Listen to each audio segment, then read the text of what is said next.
नमस्कार। अभी हमारे साथ उपस्थित है श्रीमान कृष्णमोहन हिंदू जी। आप बेतिया के जाने माने विद्वान हैं और यहाँ के विद्वत जनों में आपकी अच्छी पैठ है।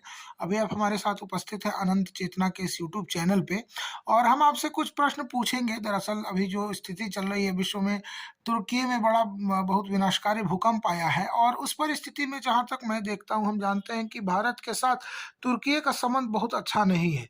हमेशा तुर्की ने भारत के विरोध में ही कार्य किया है। इसके बावजूद तुर्की को जो सहयोग देने की बात है तो भारत उसमें सबसे आगे है। आप इसको किस नज़रिए से देखते हैं? यहाँ का विद्वत समाज जो है उसको किस नज़रिए से देखता है? उस पे ज़रा आप प्रकाश डालिए। देखिए, तुर्की में, उसके बगल में सीरिया में और उसके आसपास के और छोटे छोटे देशों में जो अत्यंत विनाशकारी भूकंप आया है, यह पिछले कुछ दशकों में सर्वाधिक प्राकृतिक भयंकर आपदाओं में से एक है, जिसने वहाँ के मानव जाति को अत्यंत बुरी तरह से प्रभावित किया है। सरकारी रिपोर्ट के हिसाब से 15,000 से अधिक लोग मारे गए हैं। बड़े बड़े महानगरों से लेकर के छोटे छोटे गांवों तक समाप्त हो गए हैं और स्थिति इतनी भयानक है कि हम लोग उसके वीडियो और चित्र देख करके सहम जाते हैं। भारत की संस्कृति रही है पूरे विश्व के मानव जाति को ही नहीं बल्कि संपूर्ण वसुधा को अपना मानने की और उसके सुख में सुखी और दुख में दुखी होने की। यही कारण है कि हमारे पूर्वजों ने, ऋषियों ने वसुधैव कुटुंबकम का केवल उपदेश नहीं दिया बल्कि उस पर चल करके दिखाया और भारत आज भी उस सनातन संस्कृति में विश्वास करता है। तुर्की कभी भारत के विरोध में और इस्लामी देशों का मुखिया बनने के प्रयास में खलीफा का साम्राज्य पूरे विश्व में लागू करना चाहता था। ये इतिहास की बातें हैं और आप सबने इसे जाना है, हम सबने इसे जाना है कि कभी खिलाफत आंदोलन के नाम पर भारत के राष्ट्रीय समाज को रौंदे जाने का प्रयास हुआ था। आज भी जब भारत से कश्मीर के एकीकरण को पूर्ण करने के लिए धारा 370 को हटाने का प्रयास भारत ने किया और सफलतापूर्वक उसे हटाया भी, तो विश्व के एकाध देशों ने इस मामले में अपनी टांग फंसाने की कोशिश की, जिसमें तुर्की भी एक देश था। अन्य अनेक मामलों में तुर्की भारत के स्थापित विदेश नीति के विरुद्ध रहा है और इसके आंतरिक मामलों में भी हस्तक्षेप करने की कोशिश करता रहा है। परंतु इस समय जब इतने भयंकर मानवीय त्रासदी में वह फंसा हुआ है, यह समय तुर्की की जनता के साथ भारत की जनता की एकजुटता के प्रदर्शन का समय है।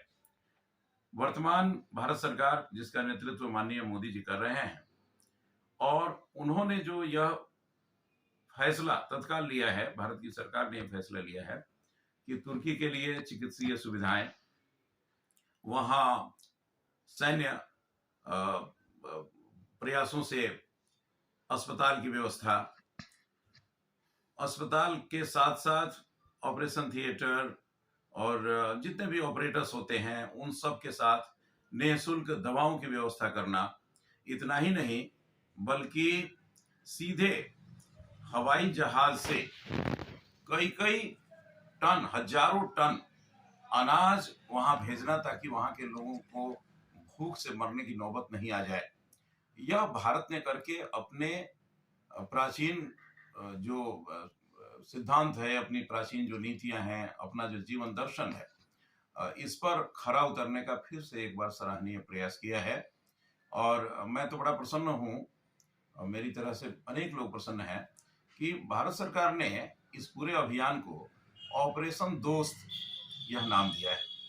अर्थात सत्ताएं चाहे राजनीतिक रूप से कुछ भी करें, परंतु जनता एक मनुष्य के नाते, मानवता के नाते कभी भी हमारी शत्रु नहीं हो सकती है और वह हमारी मित्र है, हमारी दोस्त है। और इस कारण से हमने तुर्की को जो सहायता भेजी है वह बहुत ही सराहनीय है, उत्तम है, हमारी सनातन संस्कृति के अनुरूप है। और मुझे लगता है कि कहा भी गया है कि विपत्ति के समय जो आपके साथ खड़ा होता है वही वास्तव में बंधु होता है। तो भारत ने तुर्की के पूर्व के इतिहास को दृष्टि में न रखते हुए इस विपत्ति काल में उसके साथ खड़ा होकर के बंधु का कर्तव्य निभाया है और यही हमारी सनातन संस्कृति है। अच्छा, एक बात बताइए कि आपको लगता है कि क्या इससे तुर्की आने वाले समय में भारत का साथ देगा? क्या वो अपनी आदतों से बाज आएगा, जो स्थिति पहले थी, जिस भारत के हर फैसले में टांग अड़ाने की बात आपने की, क्या वो इसके बाद ऐसा लगता है कि आपको ऐसा नहीं करेगा? देखिए, आपका प्रश्न उचित है, परंतु मुझे लगता है कि जब कोई देश और वहाँ की बहुत बड़ी जनता इस तरह के प्राकृतिक आपदा में फंसी हो, उस समय उसके प्रति राजनीतिक या कूटनीतिक दृष्टिकोण से देखना यह व्यावहारिक नहीं होना चाहिए।